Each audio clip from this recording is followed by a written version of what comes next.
सोचो कि तुम किसी दिन लेट नाइट घर जा रहे हो और घर पर सब लोग तुम्हारा इंतजार कर रहे हैं और तभी अचानक से कुछ बदमाश तुम्हारे पास आकर तुम्हें चारों तरफ से घेर लेते हैं। तुम सोचते हो कि मैं सेफ हूँ, मैं किसी से पंगा नहीं लेता हूँ, लेकिन सड़क पे ना पंगा लेने की जरूरत नहीं होती है। कभी कभी पंगा खुद ही तुम्हारे सामने आ जाता है। तो उस मोमेंट में क्या यूट्यूब पर सर्च करोगे? बस वहां तो अकेले होगे और सामने 3 अननोन लोग। हाथ कांप रहा होगा, दिमाग ब्लैंक हो जाएगा और तब समझ आता है अगर तुम रेडी नहीं हो तो अगले 10 सेकंड तुम्हारे लाइफ के लास्ट 10 सेकंड बन सकते हैं।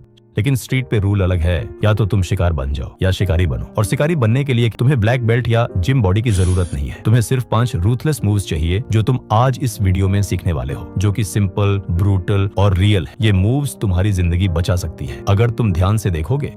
Shock entry, attack before you think. लोग सोचते हैं कि फाइट तब शुरू होती है जब पहला पंच पड़ता है, लेकिन असली फाइट उस मोमेंट में शुरू होती है जब आंखों में आंखों डाल के तुम सोच रहे होते हो ये बंदा कुछ करेगा क्या। गलती यही होती है, तुम वेट करते हो। सड़क पे जो पहले मूव करता है वही जीतता है, चाहे एक सिंपल चेस्ट पुश हो या शोल्डर से कोलिजन। अगर तुम पहले शॉक देते हो तो तुम दूसरे का ब्रेन फ्रीज कर देते हो। तुम्हारे हाथ से ज्यादा पावरफुल होता है तुम्हारा टाइमिंग। स्ट्रीट में स्ट्रेंथ नहीं, इनिशिएटिव मैटर करता है।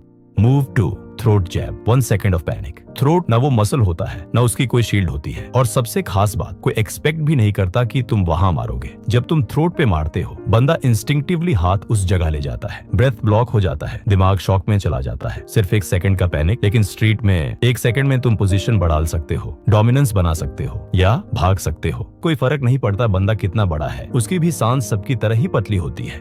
Move 3, knee destroyer, cut down the giant. जब सामने वाला लंबा हो, बड़ा हो, मसल में फुल हो तो दिमाग कहता है कि ऊपर मारो, लेकिन यही गलती है। अपर बॉडी स्ट्रांग हो सकती है पर कनी वो तुम्हारा गोल्डन पॉइंट होता है। एक सही एंगल से दिया गया किक बंदा को गिरा सकता है, और सिर्फ बॉडी नहीं उसका कॉन्फिडेंस भी गिरता है। जमीन पे गिरते ही उसके दिमाग में अग्रेशन नहीं रहता, सिर्फ सर्वाइवल मोड ऑन हो जाता है।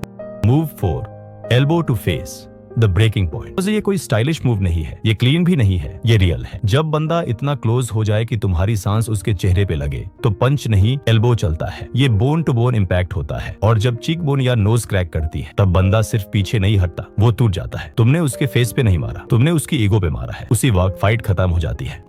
मूव 5, द एग्जिट, जिंदा लौटना जीते। तीनों हिल चुके हैं, तुम खड़े हो, सांस तेज है, हाथ पे थोड़ा खून भी लग गया है, और अब तुम भाग जाते हो। क्यों? क्योंकि ये कोई मूवी नहीं है। फाइट जीतने का मतलब घर जिंदा लौटना होता है। जो फाइट के बाद जिंदा रहता है वही असली विनर होता है। जमीन पे बंदा गिर गया, ये विन नहीं है। तुम्हारा हार्ट बीट चल रहा है, ये विन है। फाइनल मोनोलॉग, डार्क रियलाइजेशन, ये मूव्स स्टाइलिश नहीं है, इन पे मेडल नहीं मिलते, इनकी रील वायरल नहीं होती, लेकिन जब जिंदगी तुम्हें कॉर्नर में डालती है और कोई हेल्प नहीं होती तो ये 5 मूव्स काफी होते हैं। तुम्हें मार्शल आर्ट नहीं चाहिए, तुम्हें सर्वाइवल इंस्टिंक्ट चाहिए। आज तक तुम सोचते थे मैं किसी से पंगा नहीं लेता, पर याद रख कभी कभी पंगा तुमसे ले लिया जाता है।